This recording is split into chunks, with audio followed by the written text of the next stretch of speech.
دن کے لیے کہا جی کوئی وظیفہ بتائیں، میری ساس نے میرا جینا حرام کر دیا ہے، میرا خامن تو میرے ساتھ بہت اچھا ہے۔ میں کہا پتر سساں تے وظیفے اثر کر دے ہی کوئی نہیں، تو ایک کام کر، جس نے تیری سس کپڑے وٹائے ہوئے انہوں آکھیا کر خالہ جی تجھے تو بڑے ہی سونے لگ رہے ہو، چوتھے دن تیری غلام ہو جاوے گی۔ میں ساری بچیوں سے کہتا ہوں اپنی ساسوں کی تعریف کرو۔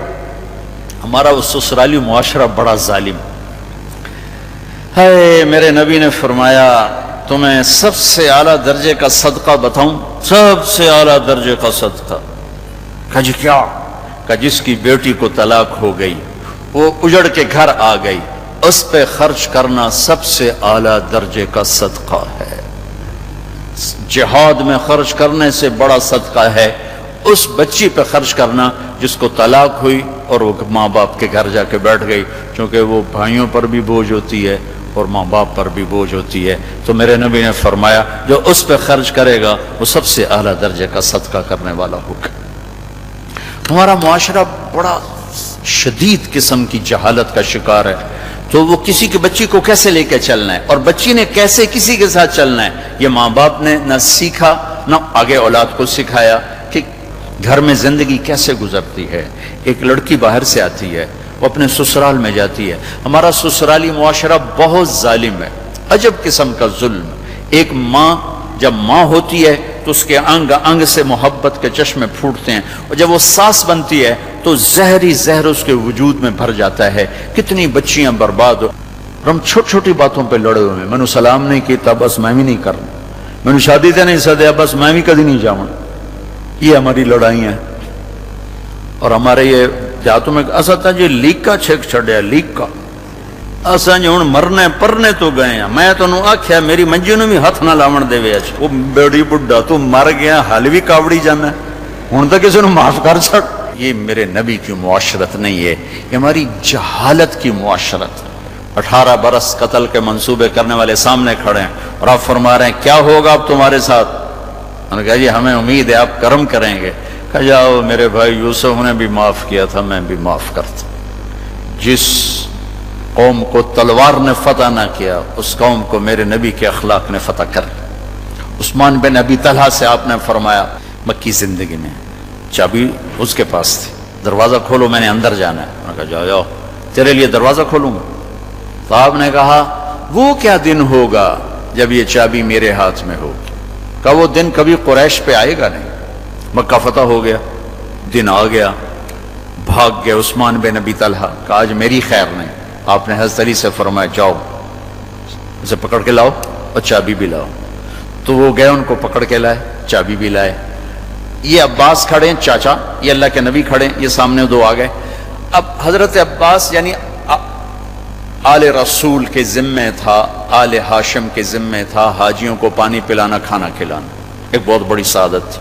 تو حضرت عباس نے عرض کی یا رسول اللہ چابی بھی ہمیں دے دیں تاکہ حاجیوں کا سارا ہی کام ہمارے ہاتھ میں آ جائے۔ یہ کوئی پیسے کی طلب نہیں تھی، یہ کوئی عہدے کی طلب نہیں تھی، ایک خدمت کی طلب تھی۔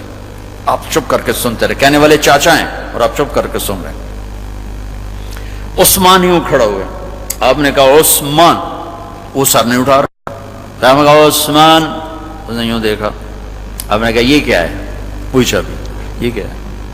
میں نے کہا تھا ایک دن آئے گا یہ چابی میرے ہاتھ میں ہوگی، آج میرے ہاتھ میں ہے، یہ لو، تو نے مجھے اندر نہیں جانے دیا تھا، میں تیرے ہاتھ میں دے رہا ہوں یہ چابی، اور قیامت تک تیری نسل میں رہے گی، کوئی نہیں لے سکے گا۔ وہ چابی آج بھی عثمان کے خاندان میں چلی آ رہی ہے۔ یہ میرے نبی کی واپسی ہے کہ آپ نے کیا واپسی دی، ہم کیا واپسی دے رہے ہیں، آپ نے کیا واپسی دی۔ حنین کی جنگ میں شکست ہوئی، میرے نبی نے کبھی کسی کو ڈانٹا، نہ تھپڑ مارا، نہ چھڑی ماری۔ حنین کی جنگ میں شکست ہوئی، صحابہ بھاگے تو ایک صحابی کا پاؤں اللہ کے نبی کے پاؤں پہ آ گیا، جوتا تھا جنگ والا سخت، تو اللہ کے نبی کے پاؤں پہ پڑا تو آپ نے اس کو یوں چھڑی مار دی، ہاتھ میں چھڑی تھی، یوں ماری، اوجعتنی، ارے تو نے تو میرا پاؤں ہی مسل دیا۔ وہ بھاگ رہے تھے جان بچا کے، لیکن کان میں آواز پڑی تو کہنے لگے، میں نے کہا بس اب میری خیر نہیں، اب کوئی نہ کوئی وحی میرے بارے میں آئے گی کہ میں نے اللہ کے نبی کے پاؤں پہ پاؤں مار دیا، ان کو دکھ پہنچایا۔ کہا ساری رات مجھے نیند نہیں آئی کہ اب صبح جبریل میرے لیے کوئی ہلاکت کا پیغام لائے گا۔ فجر کی اذان کے بعد اعلان ہوا جس کا پاؤں نبی کے پاؤں پہ پڑا تھا وہ دربار رسالت میں حاضر ہو، کہنے لگے بس میری ہائے نکلی کہ بس او گل ہوگی جڑی گل تو میں ڈردا پیا ہوں ضرور اتھے کوئی آیا پیا وڈا سارا حکم۔ میں گیا تو اللہ کے نبی بیٹھے تھے، مجھے دیکھ کر مسکرائے اور فرمایا میرے بھائی کل میں نے آپ کو چھڑی ماری تھی، اس پر آپ سے معافی مانگنے کے لیے آپ کو بلایا ہے، اور یہ 60 اونٹنیاں آپ کو گفٹ کر رہا ہوں، امید ہے اب آپ مجھے معاف فرما دیں گے۔ اور چھڑی لگی کہاں؟ لوہے کی زرہ پر، جہاں تلوار اثر نہیں کرتی وہاں چھڑی لگی، اور آپ نے 60 اونٹنیاں دی اور ساتھ معافی الگ مانگی۔ یہ میرے محبوب کا خلق ہے اور برداشت ہے اور درگزر ہے اور معاف کرنا ہے۔ میرے عزیزو، ہمارا معاشرہ معافی بھول چکا ہے، درگزر بھول چکا ہے، انتقامی معاشرہ بن چکا ہے۔ وہ دین ہو، وہ سیاست ہو، وہ قومیت ہو، وہ رشتے ہوں، وہ کوئی بات ہو، انتقام نہیں بھولتے۔ اور میرا نبی نے معاف کرنا نہیں بھولا، ہم انتقام نہیں بھول رہے۔ پھر 6000 قیدی، 24,000 اونٹ، 40,000 بکریاں اور 1,00,000 چھٹانک چاندی، یہ مال غنیمت آیا۔ اب 20 دن سارا مال غنیمت جمع کر کے بیٹھے رہے کہ اگر یہ حوازن والے آ کے معافی مانگیں گے تو ہر شے واپس کر دوں گا۔ 20 دن کے بعد آپ نے دیکھا آئے نہیں، آپ نے تقسیم کر دیا، مال بھی قیدی بھی۔ 21ویں دن وہ پیش ہو گئے، یا رسول اللہ معافی ملے۔ آپ نے کہا 20 دن انتظار کیا کہ آ جاؤ تو ہر شے واپس کر دوں گا۔ اب میں نے اپنے ساتھیوں کا دل بھی رکھنا ہے، میں مال بھی دے چکا ہوں، قیدی بھی دے چکا ہوں، ایک چیز واپس لے لو، یا مال یا قیدی۔ کہنے لگے قیدی واپس کر دیں۔ تو آپ نے فرمایا کل ظہر کی نماز پڑھ کے کھڑے ہو کے ایسے ہی اعلان کرنا، پھر میں تمہارے لیے کوئی تدبیر سوچوں گا۔ دشمن کے لیے تدبیر سوچی جا رہی۔ ظہر کی نماز کے بعد انہوں نے شور مچا دیا، یا رسول اللہ ہم تو آپ کے ماموں ہیں۔ ماموں کیسے ہیں؟ حلیمہ سعدیہ ہمارے قبیلے سے ہے، وہ ہماری بہن، ہم آپ کے ماموں، ہمیں معافی ملے۔ تو بات تو پہلے ہو چکی تھی۔ آپ نے فرمایا اچھا بھئی ایسا کرو، یا قیدی لے لو یا مال لے لو۔ کہا جی ہمیں قیدی واپس کر دیں، مال نہیں چاہیے۔ آپ نے فرمایا اچھا بھائی سارے سنو، جو قیدی میرے حصے میں آئے اور جو قیدی آل مطلب کے یعنی آل بیت آل رسول، جو قیدی میرے حصے میں آئے اور اہل البیت کے جو نوجوان اس جنگ میں شریک تھے جو ان کے حصے میں آئے، وہ سارے قیدی میں واپس کرتا ہوں۔ اب آپ لوگ آپس میں مشورہ کر لو۔